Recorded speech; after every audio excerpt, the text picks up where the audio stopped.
Bradesco. Entre nós, você vem primeiro.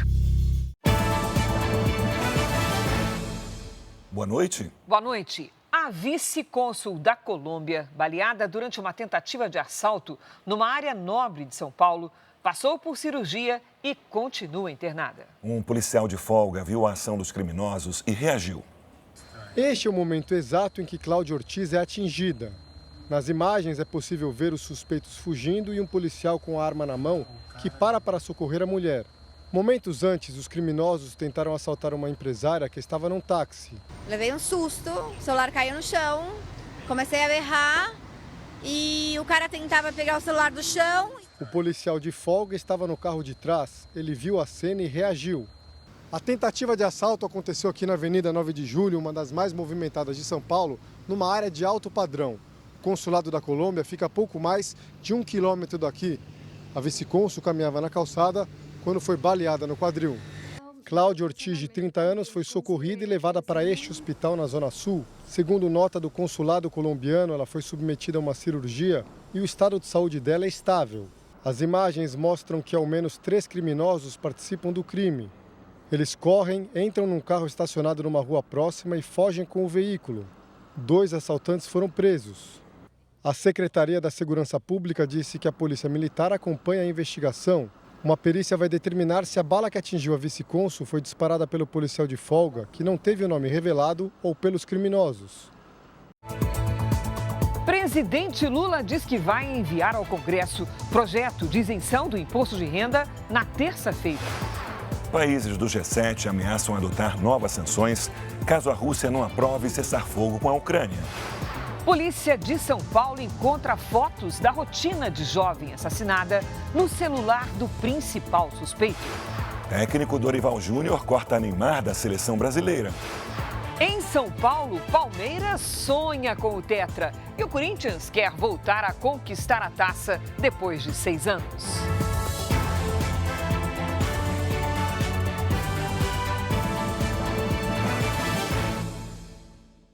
Oferecimento Consórcio Bradesco. O que mais contempla no país, contrate pelo app.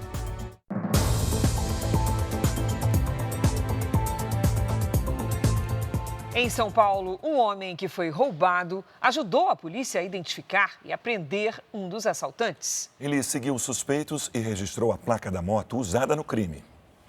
Esse vídeo foi feito por um homem que havia acabado de ter a carteira e o celular roubados em um assalto.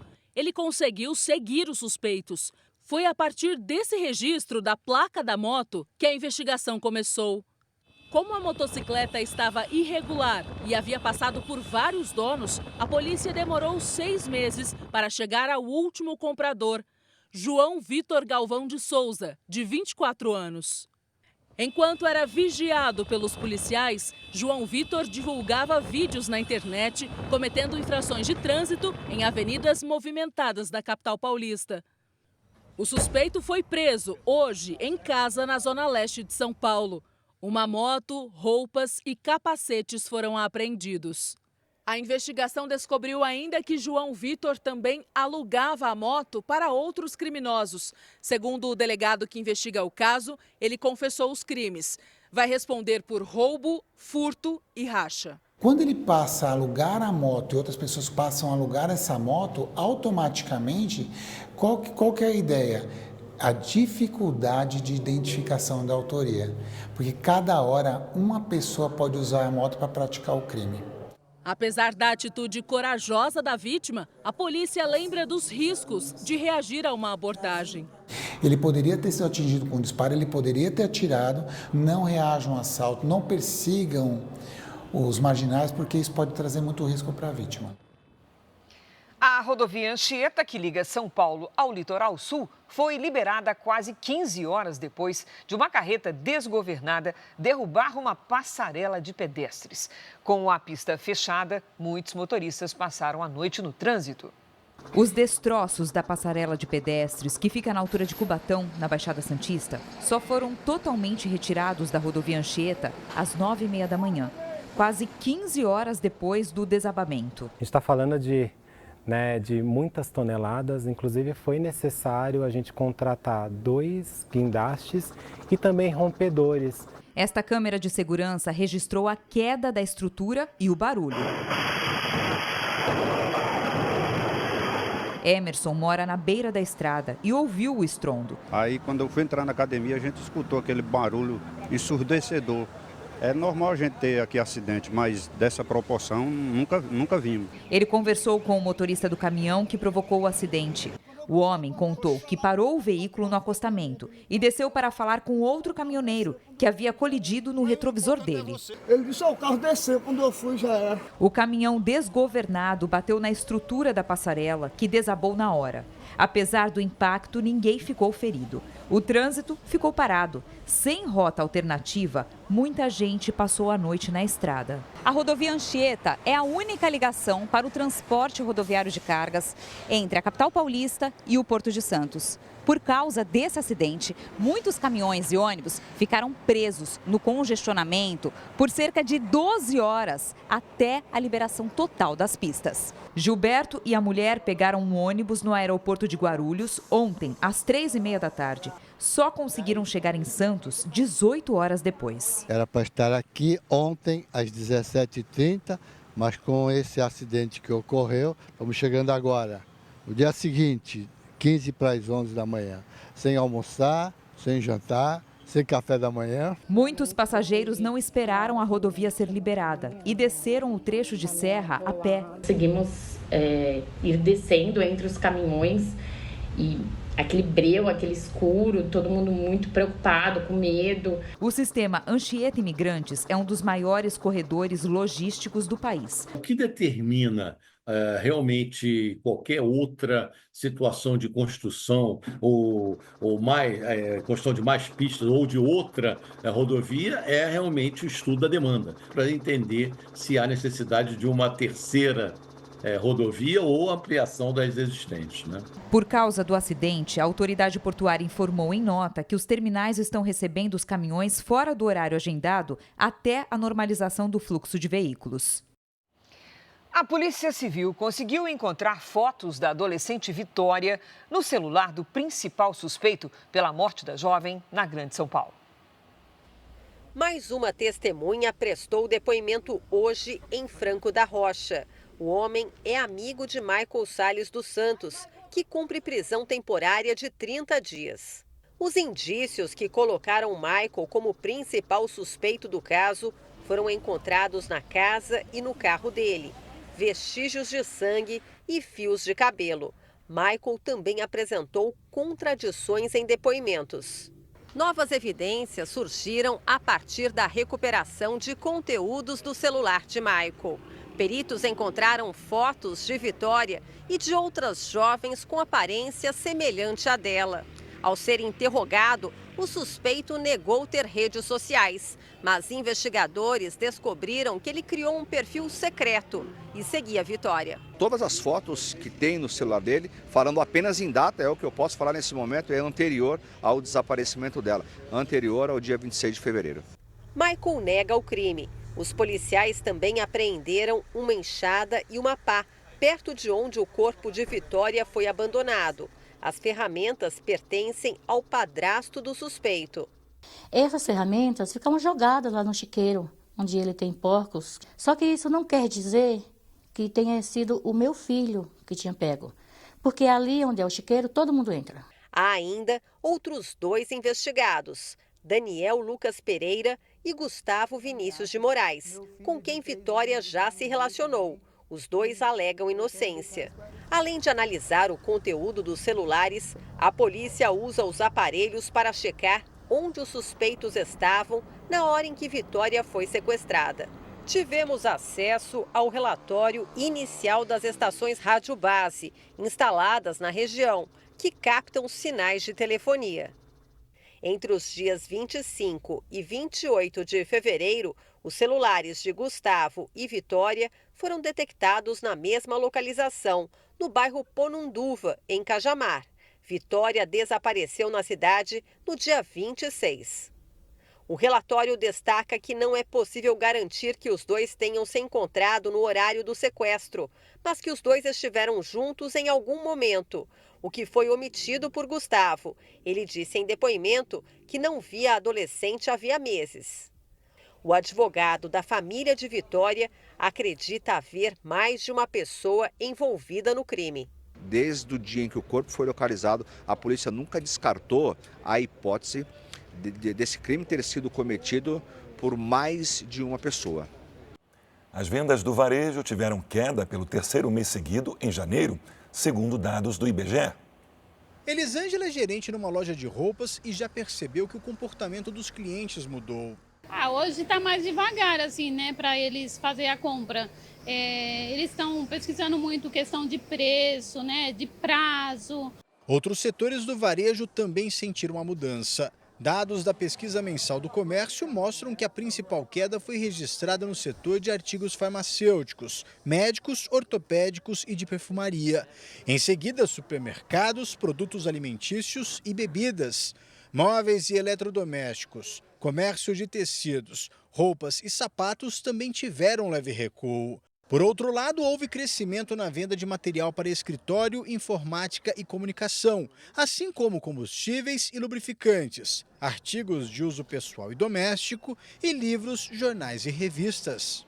As variações ficaram bem próximas a zero, foi a terceira queda mensal seguida. Ainda assim, no acumulado de 12 meses, o cenário no varejo permanece positivo, com crescimento de quase 5%. Para este professor de economia da Fundação Getúlio Vargas, a oscilação no consumo já era esperada, por causa do aumento dos juros. Estamos com uma inflação de alimentos pressionada, expectativas de inflação futura pressionadas. Então, nesse sentido, o Banco Central está elevando o custo do crédito para incentivar a sociedade a trazer o ritmo para aquele supostamente potencial.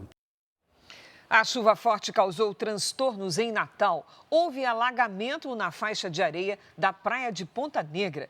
E em outro ponto da cidade, uma mulher foi arrastada pela correnteza. As imagens impressionam.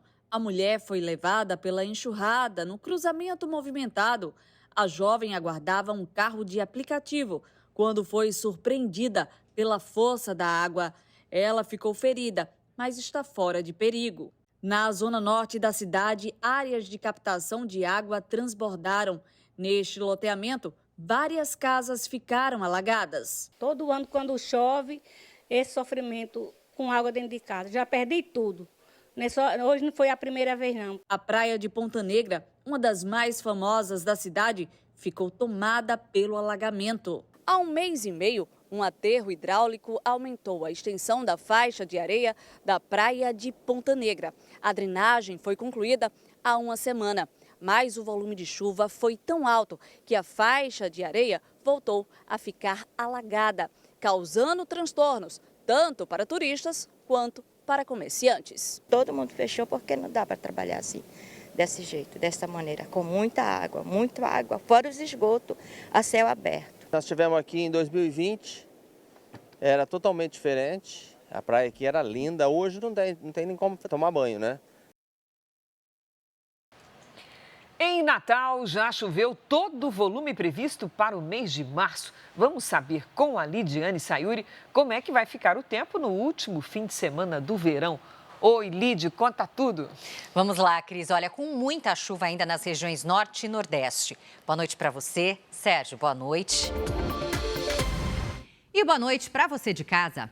O Instituto Nacional de Meteorologia, o INMET, emitiu um alerta laranja de chuvas intensas para 241 municípios dos estados do Acre, Amazonas, Rondônia, Mato Grosso, Ceará e Rio Grande do Norte.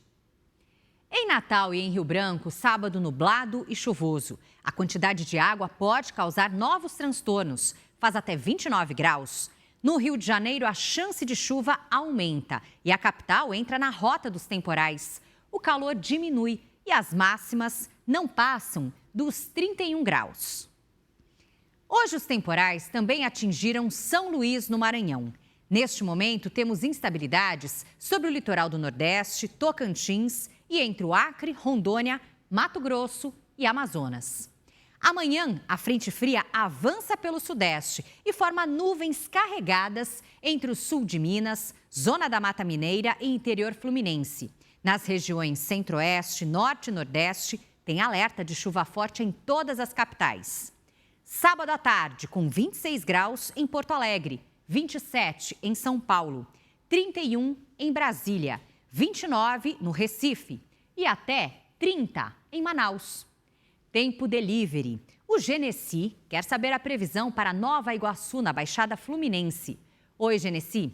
Fim de semana de sol entre nuvens, com pancadas de chuva e trovoadas. Tem alerta para chuva forte. O calorão diminui um pouquinho no domingo, com 28 graus. E a semana começa com temporais. A Adriana é de Catalão, Goiás. Bem-vinda, Adriana. Sábado com chuva rápida e isolada. No domingo e na segunda o sol aparece mais e o tempo fica firme. Máxima de até 32 graus. Participe também do nosso Tempo Delivery. Poste seu pedido nas redes sociais com o nome de uma cidade e a hashtag você no JR. Cris, Sérgio. Obrigada, Lidy. Destaque internacional. Em meio às negociações da segunda fase do cessar-fogo entre Israel e o Hamas, o grupo terrorista anunciou que vai libertar mais um refém. O soldado Idan Alexander, que tem cidadania americana, será libertado pelos terroristas do Hamas. Ele estava trabalhando perto da faixa de Gaza no dia dos ataques contra Israel, em 7 de outubro de 2023. O anúncio acontece depois de uma nova rodada de negociações no Catar. Até agora, não houve consenso entre Israel e o Hamas. Além da libertação dos soldados, os terroristas anunciaram que vão liberar 4 corpos de sequestrados que morreram no cativeiro. Mas ainda não se sabe quando isso vai acontecer.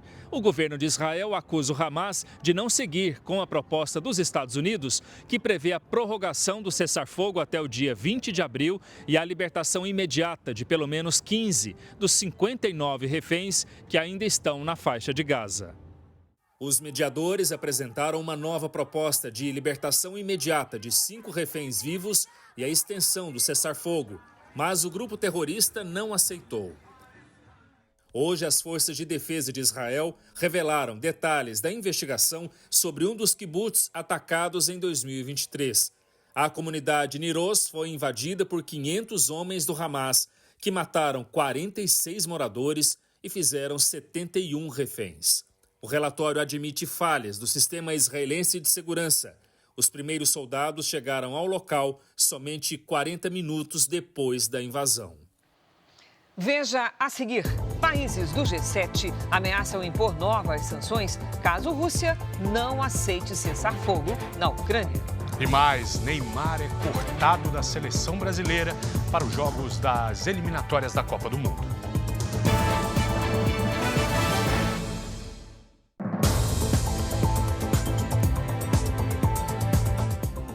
Boa noite, Cris. Boa noite também a você que nos acompanha. Eu vou continuar o Jornal da Record, substituindo hoje o meu colega, Sérgio Aguiar, que precisou deixar a bancada por causa de uma alergia. Segunda-feira, ele estará de volta. Vamos seguir, Cris. Vamos nessa. Obrigada, Salsi. Os portugueses se preparam para ir às urnas pela terceira vez em pouco mais de 3 anos. O primeiro-ministro foi forçado a renunciar depois de perder apoio no parlamento. Luiz Montenegro esteve hoje numa feira de turismo e disse aos jornalistas que vai provar que é inocente. O premier foi afastado depois de ter sido acusado pela oposição de agir com conflito de interesses. O caso envolve uma empresa da família que teria prestado consultoria para um cassino, que precisa do governo para renovar a concessão. Por causa da pressão, Montenegro pediu um voto de confiança do parlamento, o que acabou sendo um tiro no pé, porque o partido dele não tem maioria entre os deputados. No ano passado, Montenegro substituiu o socialista Antônio Costa, também envolvido em um suposto caso de tráfico de influência. O presidente de Portugal disse que fez de tudo para o país não passar por novas eleições para evitar a instabilidade política. Mas, segundo Marcelo Rebelo de Sousa, essa foi a vontade da maioria dos partidos. As novas eleições estão marcadas para dia 18 de maio. O presidente americano Donald Trump pediu para Vladimir Putin poupar a vida de militares ucranianos que estão cercados pelas tropas russas. Em pronunciamento, o presidente Vladimir Putin disse que vai poupar a vida dos militares ucranianos que se renderem na região russa de Kursk. A declaração foi dada depois que Donald Trump pediu para a Rússia poupar vidas, enquanto os Estados Unidos buscam um acordo de cessar-fogo. Putin e Trump conversaram ontem por telefone. Há uma grande chance dessa guerra horrível chegar ao fim, mas neste exato momento, tropas ucranianas estão completamente cercadas pelos militares russos. Eu pedi ao presidente Putin que suas vidas sejam poupadas, escreveu Trump. O presidente russo concorda com a trégua, mas exige condições como a suspensão de ajuda militar do Ocidente à Ucrânia e a ocupação definitiva dos territórios invadidos. Reino Unido, Estados Unidos e outros 5 países que integram o G7 ameaçaram novas sanções se o governo russo não aceitar o cessar-fogo. O grupo das principais economias do mundo defendeu a necessidade de acordos confiáveis para garantir a segurança da Ucrânia. A União Europeia também aprovou hoje a prorrogação por mais 6 meses das sanções econômicas contra cerca de 2.400 pessoas e entidades russas por causa da guerra. E olha que interessante, pela primeira vez na história, a cotação do ouro superou o valor de $3.000 por onça, que representa um pouco mais de 31 gramas. O preço equivale a mais de R$ 17.250. De acordo com analistas financeiros, o recorde foi impulsionado pela guerra comercial entre os Estados Unidos e outros países. Os especialistas afirmam que as sobretaxas geram incertezas e fazem com que a procura por ouro aumente, já que é considerado um investimento seguro em tempos de instabilidade. Veja a seguir, presidente Lula diz que vai enviar ao Congresso projeto de isenção do imposto de renda para quem ganha até R$ 5.000. E você vai ver também, tiroteio numa movimentada avenida de Salvador deixa um suspeito morto e uma mulher ferida.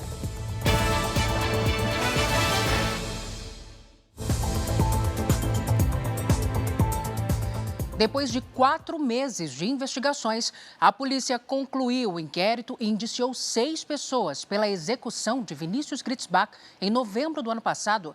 A repórter Marcela Varasquim tem mais informações para a gente. Boa noite, Marcela. Boa noite para você, Salsi, Cris, boa noite a todos. Foi produzido um relatório de quase 500 páginas com detalhes da investigação.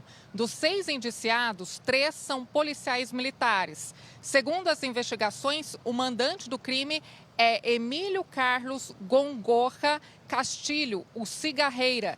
Ele teria recebido a ajuda de Diego dos Santos Amaral, o Didi, e também de Cauê Amaral, o olheiro do grupo. A conclusão da polícia é que Gritzbach foi morto por vingança pelas mortes de 2 integrantes do PCC, Anselmo Santa Fausta, o Cara Preta, e Antônio Corona Neto, o Sem Sangue. Também foram indiciados os policiais militares Denis Antônio Martins, Juan Silva Rodrigues e Fernando Genauro. A execução de Gritzbach teria sido encomendada por R$3 milhões. O empresário foi morto ao desembarcar no Aeroporto Internacional de São Paulo, em Guarulhos. Salsi e Cris. Obrigada, Marcela. O homem foi preso depois de sequestrar um ônibus com mais de 70 passageiros na Avenida Brasil, uma das vias mais movimentadas do Rio. O ônibus foi escoltado até a delegacia. Foi o desfecho de um sequestro que levou pânico a passageiros. A gente tudo nervoso aqui. O motorista está passando mal, ó. Não aguenta mais conduzir o veículo. Esta mulher precisou de atendimento médico. O ônibus seguia em direção ao centro do Rio e transportava cerca de 70 pessoas. Esta passageira, que prefere não se identificar, disse que entrou em desespero quando o veículo mudou a rota. O motorista não faz esse trajeto e a gente começou a gritar. Policiais militares seguiram o ônibus após os passageiros sinalizarem pelas janelas. Ao perceber, o criminoso tentou fugir, mas acabou preso. Com ele foram encontrados os objetos roubados e uma réplica de arma. A Polícia Militar diz que aumentou as abordagens nos ônibus que circulam pelas principais vias expressas do Rio para garantir a segurança de passageiros e motoristas. Só em janeiro deste ano foram registrados mais de 560 roubos a ônibus, média de 18 por dia. Ontem, criminosos atiraram para o alto e roubaram 48 passageiros que estavam em um ônibus intermunicipal. No fim do mês passado, um ônibus de turismo também foi assaltado. Entre as vítimas estavam americanos e chilenos. Um policial militar de folga foi baleado na zona sul de São Paulo. Imagens das câmeras de segurança mostram o momento em que 2 homens em uma moto se aproximam e atiram. O policial corre, mas acaba atingido. Os criminosos fugiram. O PM foi socorrido de helicóptero e passa por cirurgia. A polícia investiga o caso. 8 integrantes do Conselho Regional de Medicina do Rio de Janeiro, incluindo o presidente, foram afastados dos cargos. A medida foi tomada pelo Conselho Federal de Medicina após denúncias de irregularidades na gestão. A defesa dos afastados não foi localizada. O Ministério Público do Paraguai investiga o desaparecimento de 700 quilos de maconha em Salto del Guairá, na fronteira com Mato Grosso do Sul. A droga deveria ter sido destruída e pertencia a um grupo que abastece as facções brasileiras. Vamos agora fazer contato com a nossa equipe de Brasília, onde está Luiz Fara Monteiro, para atualizar informações sobre o julgamento da denúncia de uma suposta tentativa de golpe de Estado. Oi, Fara, boa noite. Faltando 11 dias para a questão ir a julgamento na primeira turma. Muita expectativa para esse julgamento, né, Cris? Boa noite a você, a Salsi e a todos que acompanham o Jornal da Record. Os ministros da primeira turma do Supremo Tribunal Federal já analisam as provas contra o ex-presidente Jair Bolsonaro e outros 7 investigados. A ministra Carmen Lúcia e os ministros Cristiano Zanin, Flávio Dino e Luiz Fux receberam há uma semana um HD com todas as provas e detalhes que integram a denúncia, apresentada pela Procuradoria-Geral da República. O material foi enviado pelo relator do caso, ministro Alexandre de Moraes, para facilitar a análise do processo. O julgamento começa em 25 de março e deve se estender por pelo menos 3 sessões. O caso é visto pelos ministros da primeira turma como complexo e delicado, já que envolve um ex-presidente da República, ex-ministros e militares. Tanto que o próprio Procurador-Geral da República, Paulo Gonet, vai apresentar a acusação durante o julgamento. Nas redes sociais, o ex-presidente Jair Bolsonaro reclamou da velocidade do STF. No Brasil, que tem a 30ª justiça mais lenta do mundo, um inquérito repleto de problemas e irregularidades está indo a julgamento em apenas 1 ano e 1 mês. É impressionante. Nas 3 sessões marcadas para o julgamento, os advogados de todos os denunciados neste primeiro grupo poderão apresentar as defesas. A decisão sobre o mérito do caso, com eventuais condenações ou absolvições, deve ficar para o segundo semestre. A primeira turma é considerada linha dura e hoje já deu o primeiro recado. Por unanimidade, manteve a prisão do ex-ministro da Defesa, Walter Braga Neto. Ele está detido desde 14 de dezembro, sob suspeita de interferência nas investigações da suposta tentativa de golpe. O Brasil registrou o maior superávit primário da história de janeiro. O valor equivale ao que sobrou no caixa do governo depois de receber todas as receitas e pagar todas as despesas, menos os juros da dívida pública. O levantamento das contas públicas de janeiro, feito pelo Banco Central, apontou um superávit primário de quase 104 bilhões e 100 milhões de reais. É o maior da história para todos os meses. Tradicionalmente, janeiro tem o melhor resultado do ano, porque é um mês de grande arrecadação de impostos. Isso acontece tanto na esfera do governo central, quanto na esfera dos governos regionais. Tendo o orçamento sido aprovado ou não, a gente tem ano após ano, em janeiro, resultados bastante positivos. O valor deste ano representa 10,83% do PIB, o Produto Interno Bruto, que é a soma de todas as riquezas produzidas no país. Quando os juros da dívida pública são incluídos na conta, o resultado segue positivo. com superávit de mais de 63 bilhões e 700 milhões de reais, equivalente a 6,63% do PIB. A gente precisa ver se isso persiste ao longo do tempo, se o governo vai conseguir manter uma arrecadação alta e, eventualmente, tentar cortar gastos, para então a gente poder comemorar e dizer que estamos numa rota aí de sustentabilidade fiscal. Os números oficiais da arrecadação ainda não foram divulgados pela Receita Federal, que enfrenta uma greve dos servidores. O governo tem ainda outra dificuldade. O orçamento para este ano ainda não foi aprovado pelo Congresso Nacional. Com isso, as despesas ficam limitadas ao custeio da máquina e ao pagamento da folha, sem a possibilidade de investimentos ou gastos extras. As contas públicas estão estranguladíssimas. Existem 2 itens que representam mais de 50% do gasto. É previdência e um item da assistência social chamado BPC.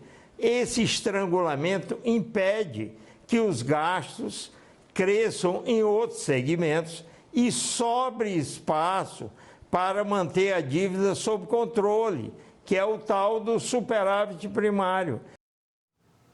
Para saber mais notícias de Brasília, é só acessar o r7.com. Com vocês, Cris e Salsi. Obrigada, Fara. O governo vai enviar para o Congresso, na semana que vem, o projeto que aumenta a faixa de isenção do imposto de renda para quem ganha até R$ 5.000. O anúncio foi feito pelo presidente Lula durante a entrega de quase 800 ambulâncias em Sorocaba, no interior de São Paulo. As 789 ambulâncias serão enviadas a 589 municípios de 21 estados, um investimento de 243 milhões de reais. Há 7 anos não se comprava unidade avançada do SAMU para repor isso para os municípios. É o maior investimento em ambulâncias do SAMU, da história do SAMU, que foi criado pelo presidente Lula. Acompanhado também pelo prefeito de Sorocaba, Rodrigo Manga, do Republicanos e do vice-presidente Geraldo Alckmin, o presidente Lula destacou a importância de renovar a frota do SAMU. Essa ambulância não é para tratar de pobre.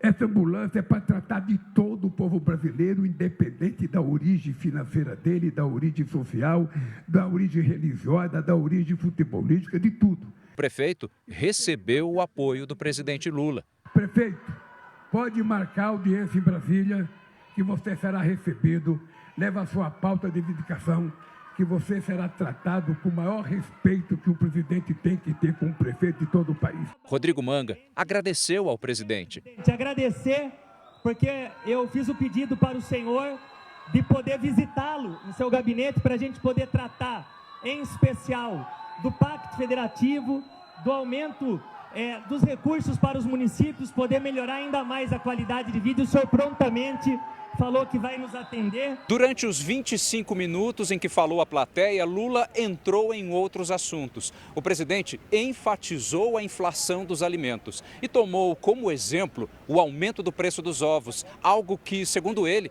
não tem uma explicação econômica. Eu estou querendo descobrir aonde é que teve um ladrão que passou a mão, sabe, no direito de comer ovo do povo brasileiro. Não tem explicação, esse ovo está caro. Alguém está passando a mão. Esse é o dado concreto. A carne vai baixar. Vocês podem ter certeza que vocês vão voltar a comer picanha outra vez, porque a carne vai baixar. Lula também confirmou que o governo vai anunciar na próxima semana a ampliação da faixa de isenção do imposto de renda. Agora nós vamos anunciar dia 18 que quem ganha até R$ 5.000 não pagará mais imposto de renda nesse país. O que nós queremos é salvar o povo trabalhador, sabe, de pagar o imposto de renda, enquanto muita gente rica sonega. Veja a seguir, Donald Trump critica o governo Biden e diz que o número de imigrantes ilegais vem diminuindo nos Estados Unidos. E também as finais dos estaduais pelo país. Domingo tem Corinthians e Palmeiras na tela da Record.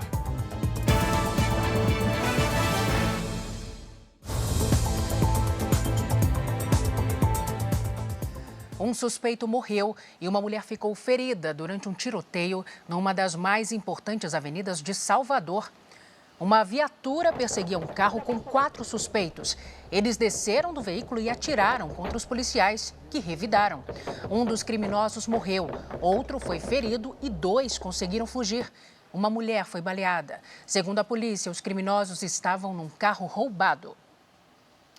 A cotação do dólar caiu 1% hoje. A moeda americana fechou a semana cotada a R$ 5,74. Este é o menor valor desde novembro. Já o Ibovespa subiu 2,64%, com quase 129 mil pontos. O mercado repercutiu os dados positivos divulgados hoje sobre as contas públicas do governo federal. O presidente Donald Trump visitou hoje o Departamento de Justiça dos Estados Unidos e criticou os funcionários que trabalharam para o governo de Joe Biden.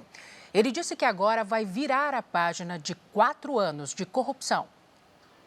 Em discurso, o presidente americano criticou os ex-funcionários do departamento que trabalharam no governo democrata.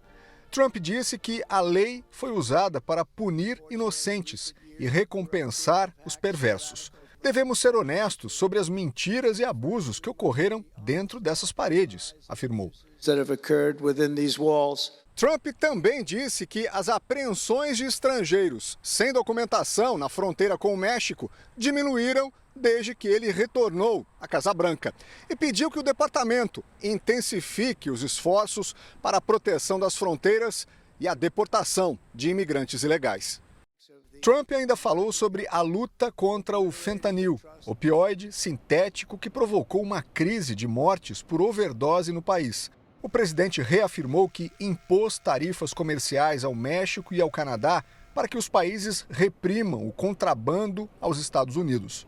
Agora à noite, o Senado americano aprovou um projeto de lei de gastos provisórios que vai evitar uma paralisação parcial do governo federal.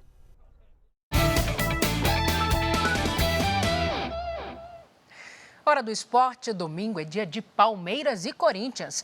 Os rivais se enfrentam na primeira partida da final do Paulistão. E você acompanha esse jogão aqui na Record, também no R7 e no Play Plus, a partir das 6 da tarde. Hoje, os técnicos e jogadores das duas equipes deram uma prévia de como vai ser esta grande final. Já está conosco o Bruno Lohans. Ei, Bruno, boa noite. Conta tudo pra gente. Boa noite, Cris. Boa noite, Salsi. Boa noite para você que acompanha o JR. Exatamente. Os protagonistas dessa decisão estiveram num evento na Federação Paulista de Futebol. As equipes de arbitragem das finais também foram divulgadas. Na chegada para a entrevista na sede da Federação Paulista de Futebol, cordialidade. Porém, esse clima amistoso terminou quando o assunto foi ganhar o Paulistão. Que vocês possam desfrutar de grandes 2 jogos e que no final vença o Palmeiras. Palmeiras e Corinthians costuma ser assim, punhos cerrados, prontos para o combate? Nada disso. Foi só uma brincadeira entre os rivais. Que vença aquele que for melhor e que a gente possa também estar com um pouquinho de sorte, quem sabe levar mais um título. Durante a entrevista coletiva, aqui mesmo nessa cadeira, o técnico Abel Ferreira, atual tricampeão paulista, falou sobre o tamanho do clássico, mas reforçou que o mais importante do que quem será o campeão é que não exista violência, nem dentro e principalmente fora dos estádios. Nós sabemos da dimensão e da grandeza que é um derby como este, Palmeiras-Corinthians, mas eu mais uma vez reforço, porque às vezes se passa do ponto. Respeito também ao pedido das equipes de arbitragem. Rafael Claus vai estar na primeira partida neste domingo e Matheus Candansan na segunda. Eles falaram sobre a responsabilidade de apitar a decisão. O garoto que vê eles como ídolo, o que eles fazem de agredir às vezes um companheiro de profissão, de simular uma situação, de querer enganar, de não desrespeitar o árbitro, provavelmente ele vai repetir isso na escola, da mesma forma que ele repete as comemorações que eles veem dentro do campo de jogo. O Palmeiras tem a chance de fazer história com um tetracampeonato consecutivo. Nessa hora ninguém quer ficar de fora. O capitão, Gustavo Gomes, que ergueu a taça nos últimos 3 anos, será desfalque por causa de uma lesão no joelho, mas estará presente com seus companheiros. O trabalho de um jogador ou de um líder, como é o caso dele, não se resume só àquilo que faz na hora de jogo, ou nos 90 minutos, ou quando joga. O Palmeiras anunciou hoje a contratação no meio-campo Lucas Evangelista. O atleta de 29 anos jogou o Campeonato Paulista pelo Red Bull Bragantino e foi comprado pelo Palmeiras por cerca de 24 milhões de reais. Ele assinou o contrato até o final de 2026. Como já jogou o Paulistão por outro clube, Lucas Evangelista só poderá estrear pelo Verdão no Campeonato Brasileiro. Do lado corintiano, o técnico Ramon Dias ainda não sabe se vai poder contar com o meio-campo argentino Rodrigo Garro no primeiro jogo da final do Paulistão. Um pouco de sorriso para acalmar um clima de preocupação em torno de Rodrigo Garro. O jogador sofre com dores no joelho desde o ano passado e jogou a pré-Libertadores no sacrifício. É um jogador extraordinário. Em nosso funcionamento es muy importante. Por eso todo el cuerpo médico está trabajando de la mejor manera, está haciendo todos los esfuerzos, estamos haciendo todo para que pueda ser partícipe de este partido. Se não puder contar com o argentino, Ramon Dias terá de improvisar, já que o substituto direto, Igor Coronado, também está machucado. Uma das soluções pode ser Romero. Eu gosto de jogar esse tipo de jogo, então vai ser uma final realmente atrativa para todo mundo e tomara que o Corinthians seja o campeão. O Corinthians foi o time que mais vezes conquistou essa taça aqui. São 30 títulos estaduais, mas há 6 anos o troféu não vai para a sede do clube. Além de vencer o maior rival, conquistar o Paulistão pode servir de alívio ao técnico Ramon Dias, que está pressionado no cargo. Que sé que en el fútbol existe siempre la presión, y más como entrenador. Yo tengo mucha confianza en el equipo que tengo, cómo viene trabajando, lo que viene haciendo. Cuando tenés dificultades es lo que te hace crecer. A Record, o R7 e o Play Plus transmitem a primeira partida da final do Paulistão entre Palmeiras e Corinthians a partir das 6 horas da tarde deste domingo. E se você quer ter informação exclusiva sobre futebol diretamente no seu celular, é só acessar o QR Code que está na sua tela e siga o canal de transmissão do WhatsApp do R7 Esportes. Lá você vai receber em primeira mão notícias sobre o seu clube e sobre o Paulistão. Neymar foi cortado dos jogos da seleção brasileira contra Colômbia e Argentina pelas eliminatórias da Copa do Mundo. A repórter Renata Iglesias está na sede da CBF e tem as informações. Boa noite, Renata. Oi, Bruno, muito boa noite para você, boa noite a todos. Exatamente, o técnico da seleção brasileira, Dorival Júnior, anunciou no fim da tarde o corte de Neymar. O jogador do Santos sofreu uma lesão muscular na coxa há 12 dias nas quartas de final do Paulistão e, segundo os médicos da seleção brasileira, ele não vai se recuperar a tempo de enfrentar a Colômbia na quinta-feira que vem em Brasília e também viajar para Buenos Aires para encarar a Argentina no dia 25 de março. Neymar postou nas redes sociais que conversou com Dorival Júnior e os dois decidiram que era melhor não arriscar para que o atacante se prepare melhor. No lugar de Neymar, o atacante Endrick, do Real Madrid, foi convocado e a seleção brasileira ainda sofreu outras 2 baixas, Danilo e Ederson. O lateral Alexandro, do Flamengo, e o goleiro Lucas Perry, do Lyon da França, são os substitutos. Bruno. Obrigado, Renata. Bom trabalho para você. Na pré-Libertadores, o Bahia se classificou para a fase de grupos da competição. O tricolor baiano venceu em Salvador o Boston River do Uruguai por 1-0 e volta à fase principal da Libertadores depois de 36 anos. O Bahia se junta a Botafogo, Flamengo, Fortaleza, Internacional, Palmeiras e São Paulo, os 7 brasileiros do torneio. O sorteio dos grupos será na próxima segunda-feira. Agora, o Bahia se concentra para a final do Campeonato Baiano no domingo contra o Vitória. No Rio também tem decisão e tem Fla-Flu, que decidem no domingo quem será o campeão carioca. Os 2 times têm desfalques importantes.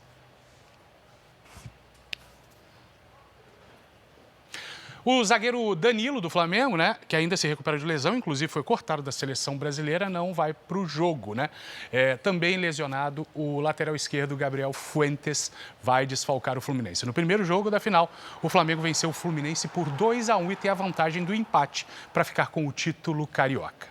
E amanhã tem decisão entre Atlético e América no Campeonato Mineiro.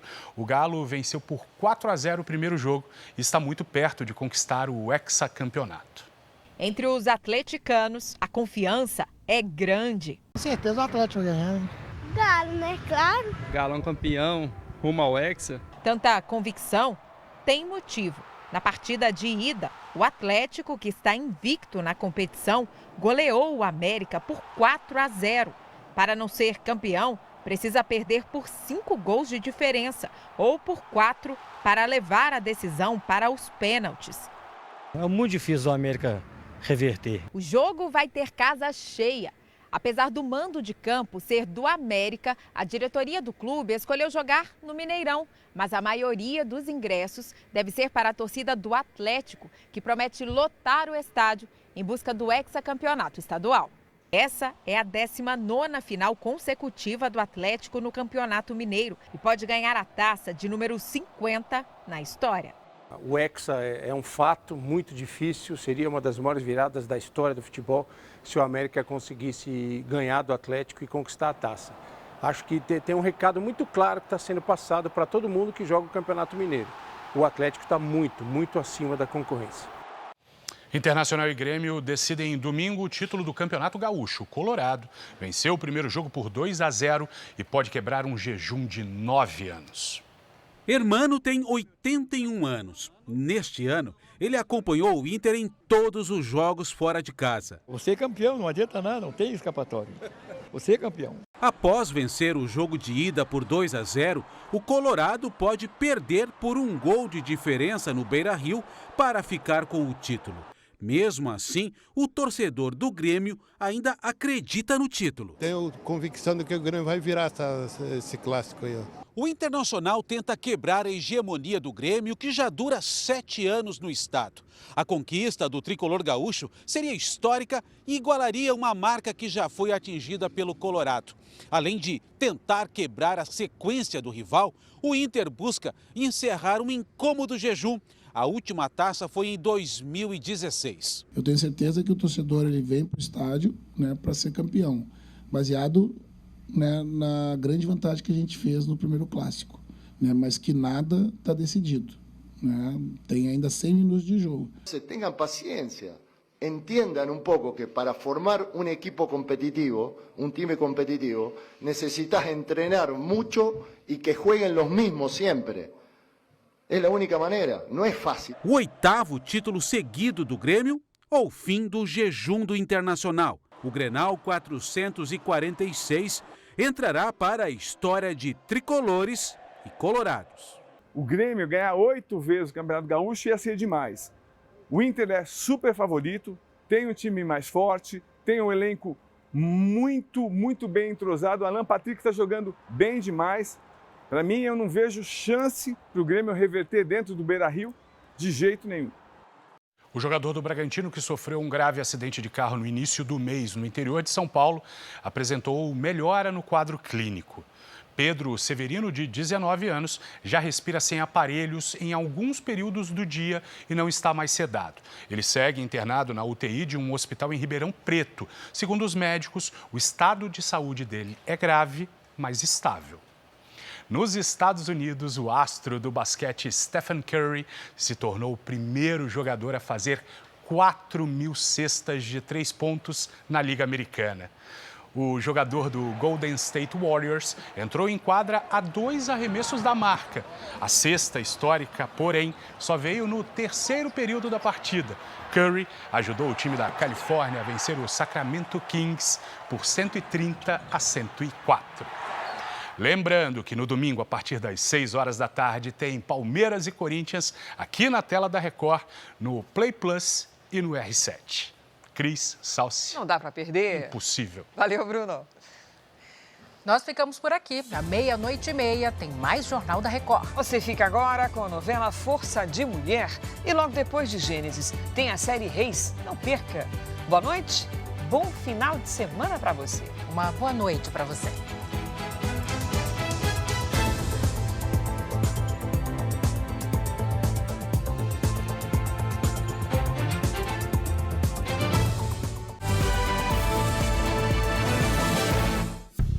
Bradesco. Entre nós, você vem primeiro.